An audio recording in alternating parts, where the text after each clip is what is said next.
Hello, and welcome to today's Training Industry Leader Talk, Transforming Sales Performance Through Training, sponsored by Axiom Sales Kinetics, Domino, Imparta, Litmos, the Brooks Group, and WhatFix. I'm Dee Caraglino, event producer and your host for the day. Before we dive into our first session, I would like to quickly go over a few housekeeping items to help you interact with our speakers and get the most out of today's sessions. Throughout the event, please feel free to interact with us in the chat window and submit questions in your Q&A window. I'll be monitoring your comments and saving your questions for Q&A toward the end of the session. Closed captions are enabled for this event, and you may turn your subtitles on or off by locating the closed caption icon in your toolbar. We encourage you to share the information you received today via social media. We'll be engaging in the Twitter conversation throughout the event, so please feel free to join in there. At the end of your time with us, you'll see a short survey in your browser. We'd appreciate your thoughts on today's event. And lastly, all of our sessions are being recorded and will be archived on trainingindustry.com. You'll receive a follow-up email from us with a link to the on-demand sessions. If this is your first Training Industry event, we'd like to welcome you. Training Industry exists to make connections among learning and development professionals. We offer many resources to support your role in L&D, including conferences and live events like today's Leader Talk, as well as through articles on our website, our magazine, research reports, and our podcast. Make Training Industry your go-to resource for learning solutions. Visit trainingindustry.com to learn more. And now it is my pleasure to introduce you to our speakers, Kendrah Wick and Lauryn Sefcik.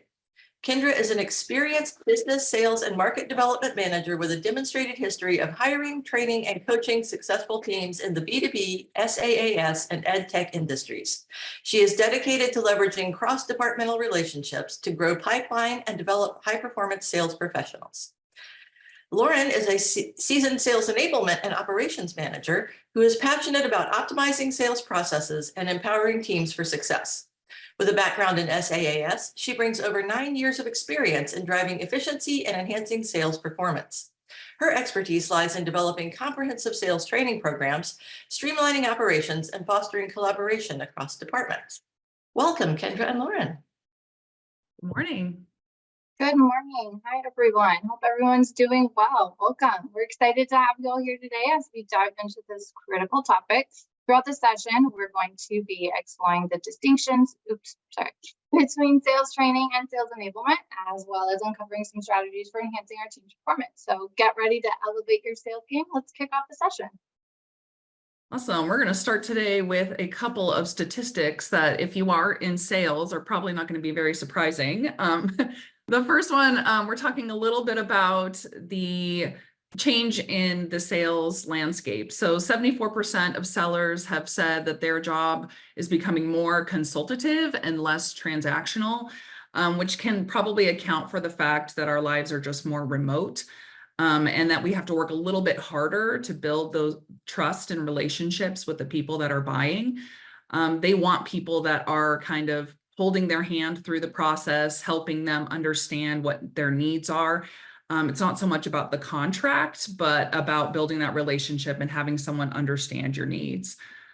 The second one here, 58% of sellers said virtual selling is harder than selling in an office, which again goes back to the fact that the landscape for buying has changed quite a bit.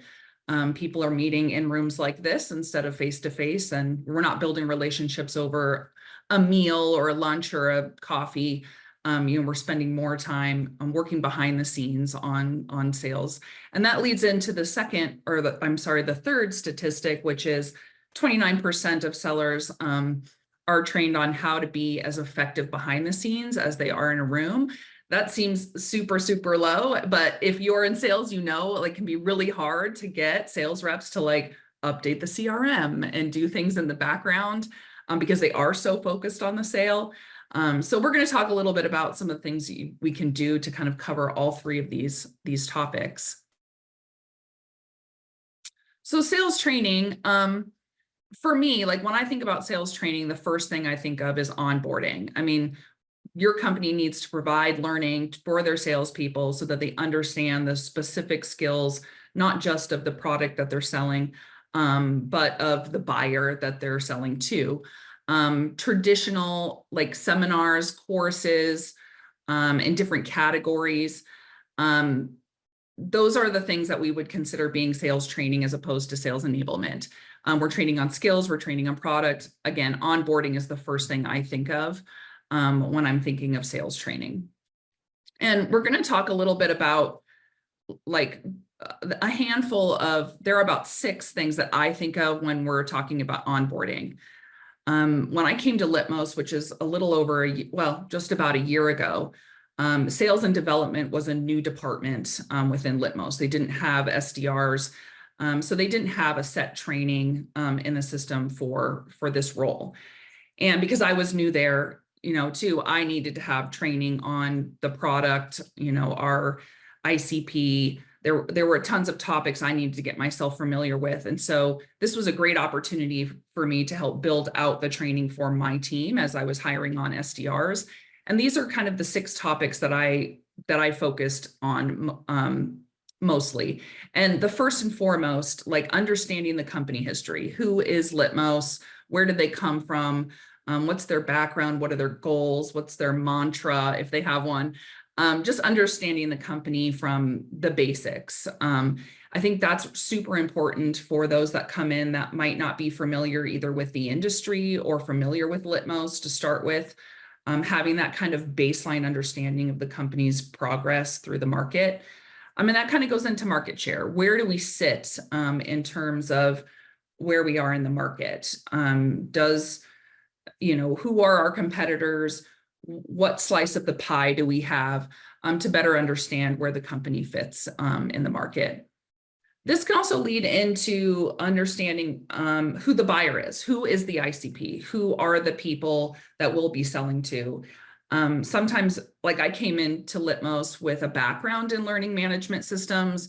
I come from the ed tech world, so understanding the ICP was super simple for me. I already understood the background of the buyer, but a lot of people come into your industry and may not know enough about the market or the ICP. And so having that baseline understanding of who they're selling to, super, super important for the buying process. Functions and features of the product or the services that you offer. Obviously, that's kind of a big one. If you're going to be selling the product, you want to know it forwards and backwards, inside and out, and really understanding, how we can sell that product to a particular ICP. And then the value of it. It's not just the features. It's not just the product itself, but what value does it bring to that particular buyer? And what's the ROI for them? If they go down the buying process, what can they expect to see in return from the product or service they're purchasing? And then competitors, just understanding who else is in the market, who you're coming up against, how you match up in terms of features, and things like that. Also super, super important. Well, a couple of other things that I want to touch on related to these things, when you're onboarding, people can definitely feel like they're drinking from a fire hose. Like going through all 6 of these topics in a time frame where it feels like that your reps are picking up on the information, retaining that can be very difficult. So I tend to break it up in smaller chunks. I always like to do onboarding or this part of the onboarding process face-to-face or in a virtual room like this. That way there's room for discussion and conversation and question asking. I do think it's important to have online supplement. Like I think it's important to have courses or quizzing and things like that available online. But I think really opening their role to the company with a face-to-face introduction is super important. It also helps with retention. Builds the trust, right? Builds the trust with you and their manager. Right. Totally. I think It makes a difference versus just a course online. It really adds that personal touch since we can't be in person. A lot of companies now are remote. Right. Totally. And I think that's a big part too. And when you're bringing somebody on board and you're introducing them to the company, the product, all of those pieces, like they want to trust the person they're learning this information from. And it's good to have all this information ready at hand, because if you're scrambling and trying to figure out what's next training stage, that can feel really like, oh gosh, they don't have everything together. I think having it in that kind of streamlined and in tandem, like I said, with the online version of the course. But one additional point I also wanted to make was, like, in the statistics, it mentioned that, explaining and training on internal process is also super important. I mean, that's not specifically mentioned here in either of these 6, but I think the biggest part of understanding their role is understanding what this internal sales process is.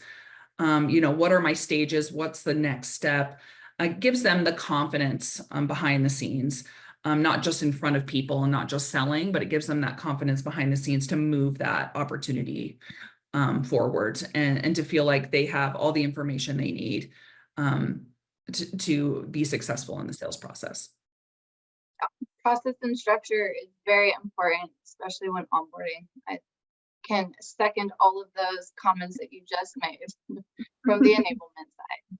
Yeah. All right. Do you want to go on to the next slide? Yeah, let's go ahead and do it. We got a little poll question here for you guys. What challenges does your organization face in terms of sales training and knowledge retention? So you should have a little pop up there. Select anything that's specific to you.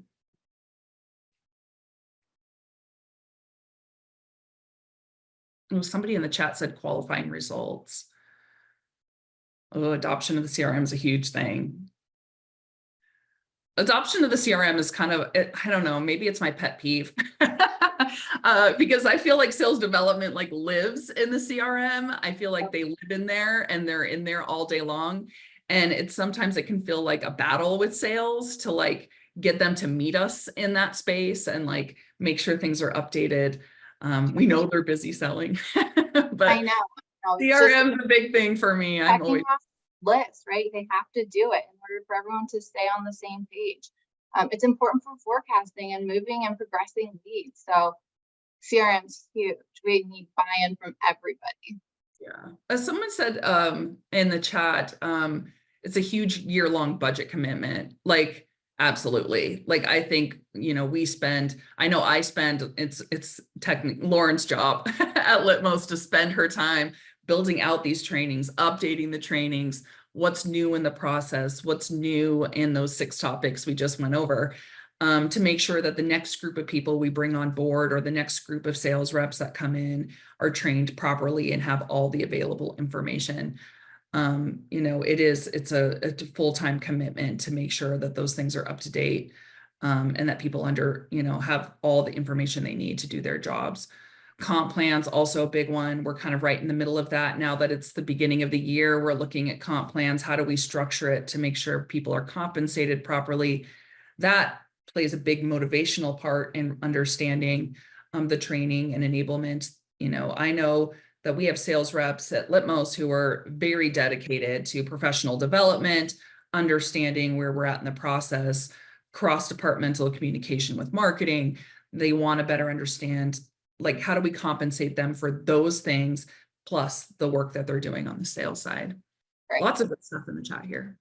Yep, asking them to do a little bit more on top of their role. But essentially, at the end of the day, right, from the enablement side, it's helping them get the skills that they need to do their jobs better. So trying to get the reps to understand that, especially for the seasoned reps that know everything, that don't need the training, right? So I think it's just the approach and how you roll it out to the team that can really help you re-enable, in a sense, right, the team and getting that new messaging across that, say, the marketing teams put together for the company.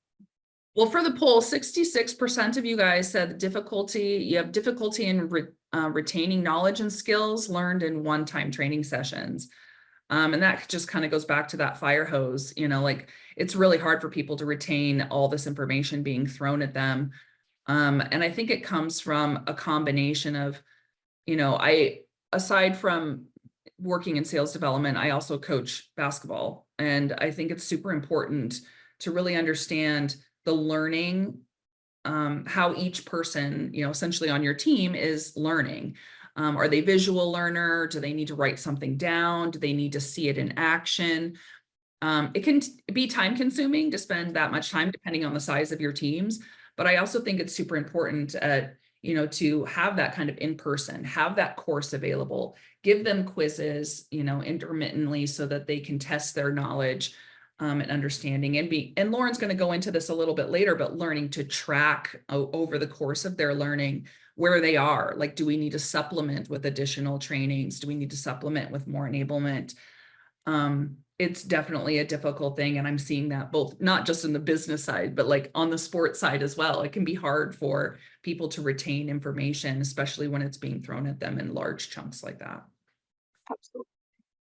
I know there's a lot of questions going on here. Just the last one hit a little bit. I'll just quickly add quick comments. So how do you quantify and make virtual sales training and more effective?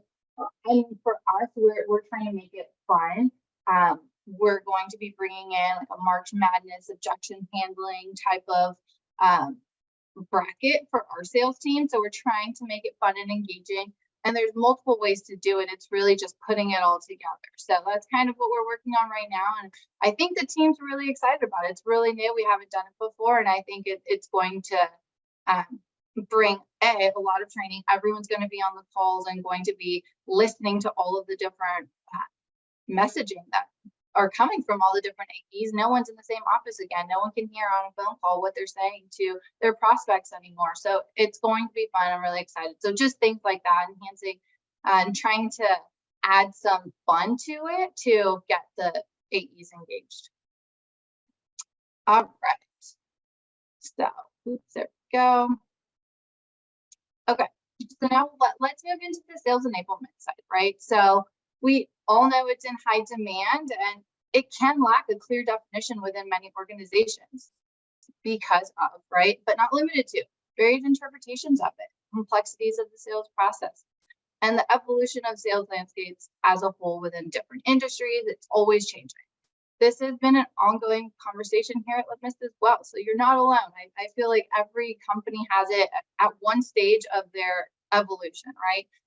With a realignment here at Litmos, we have a new CRO that's embraced best practices, secured executive support, and nurtured collaboration with the team. So with all of those, I feel like this year is going to be really strong for us, getting our enablement really handled and making sure that there's structure. I feel like structure and process is huge across teams. It kind of trickles down to everybody, right?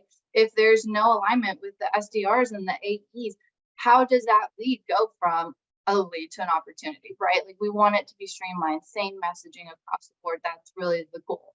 So with regards to enabling materials, various positions within the sales ranging from SDRs to seasoned sales representatives require a distinct set of tools, resources, and training. So at each different level, there are different sets of materials.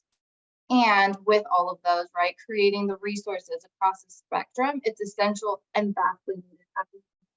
Worst part you can do is get onboarded and not know where to go with the resources that you're looking for. So we'll dive a little deeper into each of these, but parts of your sales enablement can include a plethora of things, but just some of these, right? Competitive comparisons. Hey, Lauren, Yeah. I'm so sorry to interrupt you, but we're having a little trouble hearing your audio. I'm not sure if are you using earbuds? I am not. Let me check something. It may just be that you're moving away from your mic when you speak. Let me see. Sorry about that, but I want to make sure everybody can hear what we have to learn today. Yeah, while Lauren's doing that, I just wanted to, someone made a comment in the chat about, needing some thoughts on how to get them engaged when they've been in the industry for a long time. That's something we're also dealing with at Litmos. We've had people with the company for a very long time that have been used to having things move a certain way in the sales process. And we have new people coming on that are brand new to Litmos and, are looking for what our sales process is. I think that there's a combination of things that happen. I think there has to be a lot of peer engagement. I think when we can identify as a company that someone's successful in their practice, they're applying things in their sales process, they're doing things maybe a little bit differently or trying something new, and we're seeing success with that, to use them as an example for maybe those folks that have been doing things the same way for a really long time. Not to say they aren't successful in that way, but that there are other ways out there. There are other approaches. There's different strategies that can come. And it can be difficult. I mean, I think I've come up against this same thing in probably every company I've ever worked for, where you do have people that have been there for a long time and they know everything, and they're really resistant to any type of training or enablement. And I think it comes from leaning on peers. Like, you're always going to have those sales reps that are lone wolves. They're out there on their own and they're doing their own thing, and they really get in their cave and they don't come out. And then you have the ones that are very, they share information. They work with other reps. They want to understand and learn. And I think when you make an environment where both of those things can exist at the same time, and you open up the conversation to where you're seeing that success, that can kind of start to turn the tables a little bit for those reps that are a little resistant. Okay, is this better? You still sound a little far away. Okay. Is that a little bit better? There we go. That sounds much better. Okay. So I'm on my phone. Apologies, you guys. I appreciate you letting me know. Okay. So thank you, Kendrah, for helping that little time. Okay, so I'll get started here a little bit with the competitor comparisons. Are we good? Volume good? Mm-hmm. Okay, good. All right, so Kendrah mentioned this earlier as well for the sales training, but providing valuable insights into strengths and weaknesses of competitors, products, or services that can essentially help sales identify unique selling points and positionings to then offer into the marketplace. Coaching, obviously, this is ever going and ever changing with managers and their AEs and reps, helping them improve their skills. Managers know best, right? You're on calls with your reps. You know what they're lacking and what they're needing, and it's up to you to utilize courses that either your team has, or find them or source them, right, in order to help achieve and reskill on, say, objection handling, right? That will lead to better performance and, at the end, customer satisfaction. CRM software, one of the biggest things. I mean, there's software. This will help centralize the customer data, streamline processes. It's for organization, right? For managers to be able to track what their team's doing. Have you had calls, emails, things of that sort? Product updates. I don't know about your guys' product. Our product has updates now just about every 2 weeks. So making sure that the sales team is in the know of these. What's coming up? What can they talk about? What's new and improved? Things that they can start sharing with their prospects, Playbooks. I don't know about you. I'm a how-to type of person. I don't know if that's what makes me good for this role or not, but essentially being able to write everything down so that the reps do have a place to go to if they need a specific, how do I change the name on an account? Simple questions, right, that you get almost every day. Centralize that. Make sure that everyone has access to it. And lastly, email templates. This speaks for itself, right? It takes time to put together emails, and reps, don't want to do that. So if this is already done for them, there's marketing campaigns out there. Obviously, this will help them with their time and selling and being able to have this. It essentially increases the effectiveness of email outreach as well with messaging. Yeah. So there really isn't a one-size-fits-all framework for enablement, and I can say that until I'm blue in the face. It changes for me, I feel like, daily. But at the end of the day, the goal revolves around determining what's the desired outcome. What are you trying to get from the training that you want to put out there? So for me, what I look at before I'm creating a course or just a learning path, anything for the sales team, is setting very clear objectives, course objectives that they will understand what they're supposed to get out of this course training. Very clean and easy to understand. Adding video assessments. I don't know about you guys, but I want to know that the sales reps are understanding the training that I am putting out there. Do they understand the marketing message that we just trained them on? Can they pitch this now to a prospect? I can then, or their manager can go back in, review their assessment, their video assessment, and critique them on, oh, I think you could add a case study here or whatnot, right? So just adding that touch does allow me to better assess the team in their understanding of the course material. And then adding discussion forums, making it collaborative, making sure that the team knows that they're not alone. They have multiple people that are on the same page as they are. and that they can use that. And lastly, I mean, in-person sessions probably seal the deal, right? If you want to have global webinars with people, have office hours for if something is changing this week, make sure that you're available for them, and really just that reassurance of they have someone they can go to, kind of what I try to do here at Litmos. Yeah. And I just wanted to mention, Lauren, there was a question, there was a question in the chat about doing pre-training assessments to identify people who actually might need training. And I think this goes back to both, I mean, this definitely is part of training and enablement, but like, I don't think we do any pre-training right now, but I think that's something that's very interesting. Like, I think being able to track somebody's ability to retain some of this information and say, this is where we're seeing a gap with this person.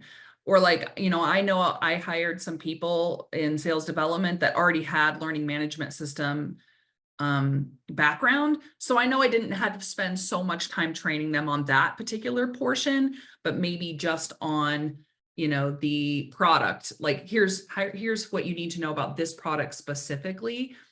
Or people that come in from, you know, with a background in understanding tech products and things like that, where they don't need so much the tech training, but they might need to understand the more marketing side of it. Like, who is our, you know, ideal customer?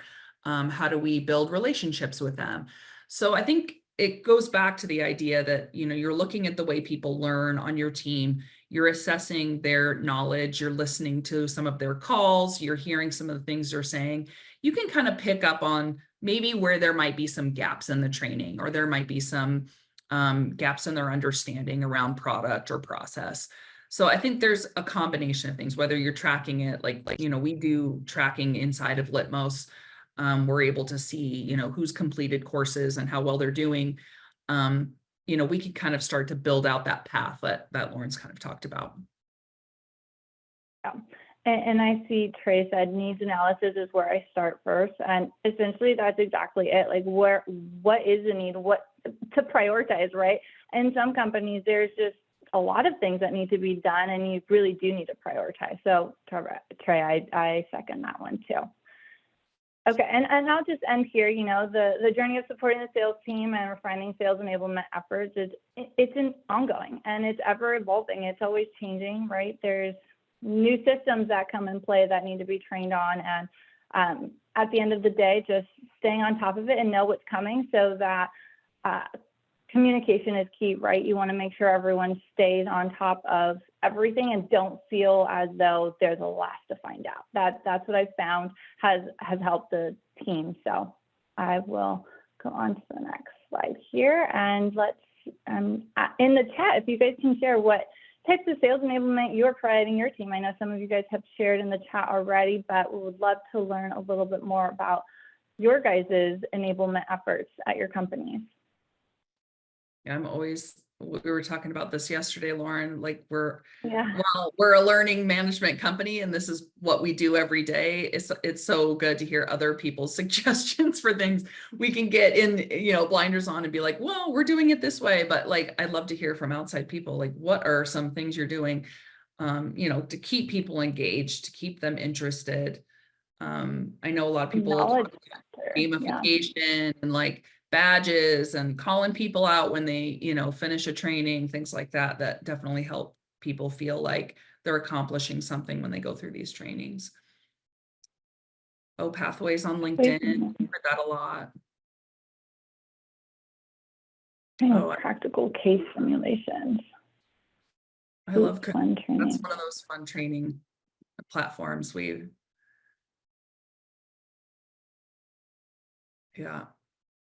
Yeah, I definitely feel like managers are play a big role in sales enablement too, right? They have to make sure that from a forecasting standpoint, they have it how they want it. Every manager is a little bit different. Granted, there's those weekly calls that everybody needs, but meeting one-on-ones with your employees and making sure everyone's on the same page. Yes, weekly sales newsletters is always a good highlight, right? To bring up those pointers from a couple months ago that you had, someone mentioned earlier, right? Sending out training, but retaining it. The retention of training is ever going. I know with Litmos, we have booths that allow you to kind of quiz people after they've taken the course.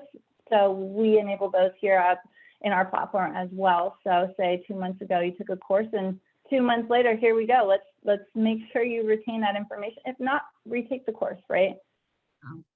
Somebody said role play on here, and like I'm only a non-fan of role play because it's so awkward and cringy for me. But there are some people that really love it. Like they're like, challenge me, like give me a question, treat me like, ask me the hard stuff, like give me these objections, let me come at you, with this. And I think if you do have those types of people on your team, that can be so beneficial for the point of having them understand how to overcome some of those things. But it's not for everyone. Right. Lots of good stuff All in right. here. I know, I'm loving the chat right now. I have to go back and read them all. All right. Okay, so now we have the value of aligning sales enablement and sales training, right? So how do the two really come together? So we kind of broke it down into these 4 pillars, and aligning sales training of knowledge and execution. Once you have the knowledge, now it's time to execute, right? Use those email templates and outreach. Utilize the materials that have been brought to you, the competitor, the battle cards, using them, making them available for the team via SharePoint, via Google Drive, however it may be at your company, but making those assets available is key there.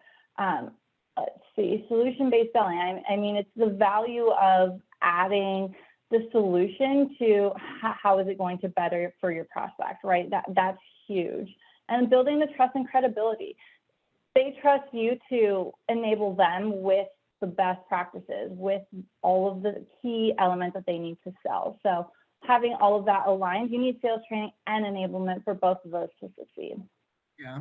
And I think these last 3 like kind of all go together for me. Like, when we use our own product, we create our own courses and enablement, course completion, gamification, earning badges, things we've mentioned before, earning points. This actually speaks to the data-driven stuff. Like we're looking at the data from these courses and we're saying, here's where you can have some continued learning. Here's some additional courses for you. And all of that plays into their efficiency and their productivity if they put it into execution. Like you look at the reps that are spending the time going through the product updates. You can see the reps that are going through and, looking at different sales strategies to put into effect. You can see that their productivity levels are higher. You can see that they're getting through sales cycles faster. Those are, again, goes back to using people as an example for the way that you want things to be done. And I think that it comes down to a lot of this, so much of this comes down to holding people accountable. Like you're setting up the training, you're setting up the enablement, you're showing your sales reps the path. And if they start to go off the path, like assess what that is. Like, is this something that's helping them in their sales process? Is it hurting them in their sales process? And then bring them back into the fold. I think there's a lot of sales managers that have a really hard time holding people accountable to the way that you've set up your process. And you have if you're using specific tools that are tracking your data, if you're checking in with your reps on a regular basis, listening to calls at random, you can kind of start to gauge where people are finding success and where they're not seeing success. And you can kind of start to pepper in those additional trainings and enablements to keep them feeling confident and strong in the process. Yeah, and even to that point too, you can understand what content isn't working and kind of revive it in a way and getting that feedback. So I think data is huge in figuring out how to proceed and make sure that the team really is getting a lot out of the courses and all the materials that you guys are putting out there for them. All right, so we're gonna Going to end it here with a statistic as well, right? 75% of sales professionals are confident in their sales organization's ability to reskill the reps. And that's up from 63% in 2020. So virtual has obviously risen, right? Ever since COVID, we can all say it. We've been there. We're remote now. A lot of us are remote, where we used to be in the office every day. We need a better way of figuring out what is out there for ourselves. How do we better our careers? Everything's online now, right? So essentially, we have to make that content that's great and engaging for our staff, that they want to take these courses. And I feel like if we start bringing more of that to the table, it gets them very engaged earlier on than not. And they can expect it. They can expect that their organization is going to take the time to help them figure out, maybe they're not in the right role. Maybe there's a course that they can take potentially that is something that they're aspiring to do, and they take a course and then they kind of take that route, right? That's a conversation they can have with their manager. But at the end of the day, just having those resources available is key. And a lot of companies now aren't investing in that, being that there aren't those face-to-face interactions anymore. So, Kendrah, I don't know if you wanted to add anything there. No, I think you touched on everything, specific to this. I think when you're talking about reskilling, which it's such a vague word. We talked about it yesterday. I was like, reskilling could mean a lot of different things, but I think it definitely speaks to organizations feeling confident in what their companies have provided for them. Like when you walk into, a new role and they don't have sales enablement or they don't have sales training, there can be kind of a lack of confidence in the company and yourself as you start to move into the role. I mean, putting anything on paper, organizing, I think playbooks is something you mentioned in enablement, where, that's an easy thing. You can get stuff down on paper to give them at least a basic path to help build out from that, to build out your rest of your sales training and enablement. So, this one was very interesting to me, just to see the jump from people just, now that companies have adjusted, they're like, okay, now I've got to get this stuff on paper. It's got to be more virtual. We've got to have these trainings available because we're not face-to-face with anyone anymore. Right. I agree. All right. Let's see if we've got any questions here. Yeah, Q&A time. If you've got any questions, feel free to put them in there. So we do have a few questions. We got about 5 minutes for that. Jason would like to know, what do you feel is a good balance of self-paced material to instructor-led sessions for this material? Yeah, that's a good question. I think I think there's two parts to this. For me, I feel like, once a month doing a review, a recap, overview, let's refresh everybody's memory on things that happened over the course of the month is super important. And having the rest be kind of more online led, but I mean, this is Lauryn's world. So Lauryn, I was just going to say, whenever I send out newsletters, I like to follow that up with a weekly meeting, and we have different regions around the world. So I'll do it twice. You can record it and just send it out to everybody. But essentially, the newsletter I send out most likely has updates and things that everyone should know and be a part of. But I also like to make it available via virtual. As far as courses go, typically what I like to do is do the course material, do a video assessment, and kind of assess how that went and follow it up with let's see the best ones, right? And then rally up the demos that we like, the discovery calls that we like, whatever the assessment was geared towards. And then that creates also another learning point for everybody, as well as you can see others and how they're doing it. Yeah. Okay. Let's see. I have a funny one for you. Kazar would like to know, how do you make extroverts complete courses online? That's a great question. I would say Prizes, maybe. Yeah, the extroverts I have on my team, I mean, I got to keep them short and sweet. They've got to be small. They got to be short. Like they can't spend too much time in there, or they lose interest, or they won't complete it. So I am all about the short, simple ways to get them into the course and out of the course in a timely manner. Our regular product releases are real short and sweet. It makes it really simple for people to get in and get out and understand, what's there. So for extroverts, definitely the shorter the better. Their attention spans are short, so get them in there and out of there as fast as you can, but with still retaining. Yeah, recognition totally too. Yeah, definitely one of those big ones. Okay, let's see. Chloe would like to know what you would recommend as the best strategy for knowledge retention.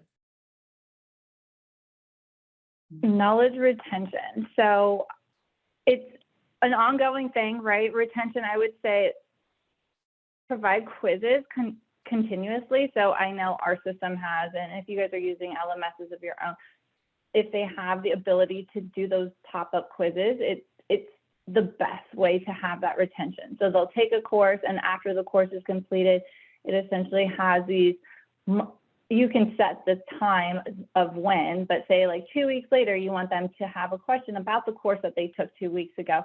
And then it just refreshes their memory. And if they don't remember, then they can go back and take the course. And essentially, I mean, you do that 3 times and you're going to remember the material most likely, right? So that's kind of the goal of it. It kind of goes back to like the idea that you've got to, retention comes from different ways of learning. Either you do something face-to-face, you do something in a self-paced course, you do a quiz, you do a follow-up meeting. Like you've got to almost meet everyone where they're learning at, because if you don't, then you're going to have that gap of people not being able to retain that information. So again, I'm going to go back to coaching because that's always my go-to, but like if you want someone to learn a new skill, you're going to have to show them, you're going to have to walk them through it, you're going to have to let them practice it. You have to give them those options so that they can retain that information over time. And then it becomes muscle memory. Like they'll remember it. It'll be easy for them to retain it and pick it and bring it back to the forefront when it comes to that. I think we have time for just one more question. And I've seen a couple of things in the chat that were sort of in this vein. It's how do you make the salespeople understand that they actually need training, even though they think they're just doing sales, or they think they've been doing it for so long that they know everything? Yeah. And that, I was talking with Kendrah about that yesterday. It's like a pet peeve of mine, because you roll out these courses and then you see participation from the same people each time. And there's always those reps that don't, right? So honestly, I can say that making it engaging, having manager, you need alignment, right? Like you're going to need manager alignment. And, if that's not there, they're not held accountable to it. The managers themselves have to be held accountable to it too, right? Like, did they do it? Can they speak to it? If they do, like Kendrah said, she took the courses and she told her team how short the snippets, they're quick, easy courses. And it's not that big of a deal. I feel as though it needs to be made a priority. Maybe set some time aside on their calendar, 30 minutes once a week, an hour once a week, just so they can complete some courses. Give them the time so that they know that they can use it. That's another suggestion I would have. Yeah, I think it's a big part of putting it in the job description. I mean, your job is not just to hit revenue numbers. Your job is also to, understand the product, to be able to speak to it. It's part of your job. And I think sales reps can get away from that. Like sales reps can move from company to company and sell product to product. It can be different but if you start to set the precedent that here we do things differently, here you're responsible for completing these courses, for understanding this information, you're going to be tested on it. And if you don't meet the expectation, then, you get put on a plan, or you're going to be, going down the path of maybe this isn't the role for you here. And I think people have a hard time bringing that up in the forefront, especially when you hire people. But I think it's super important to have it be part of, this is what the job description is here. This is how we do things differently here. And they have to adhere to that. It's part of your job. And I think in, life and everywhere, it's always good to be learning. So right. You want to learn a little bit. Yeah. So we have gotten so many great questions. Is there a way that people can get in touch with you to follow up? Yeah, absolutely. They're welcome to reach out to us. We can provide our email addresses. So you can connect with us on social media. I think we're both on LinkedIn, so feel free to reach out to us there if you have additional questions. These are our favorite topics, obviously. And then we have a love guide. it. Yeah, we have a guide here at Litmos that we just put out on that previous slide, Lauren, if you want to go back just so people can see. It's really around revving up your revenue engine, like how you can use sales training at every stage of the sales career to help people, again, retain information, become better sellers, understand, how to use the training and enablement in their everyday jobs. So that will be available to everyone as well. All right, well, thank you so much. I wish we had more time, but we've got to go on to the next session. Awesome. Thank you guys. We appreciate you. your time. Thank you. Thanks. All right, so our next session will be Richard Barkey and Dr. Michelle Vazana will join us from Imparta. And their session is entitled Future-Proof Your Sales Training with Situational and Organizational Agility. And that will be happening after just about a little less than 15-minute break. We will be starting the next session at the top of the hour. So I will end this session and go back to the lobby and join our next one. Thank you.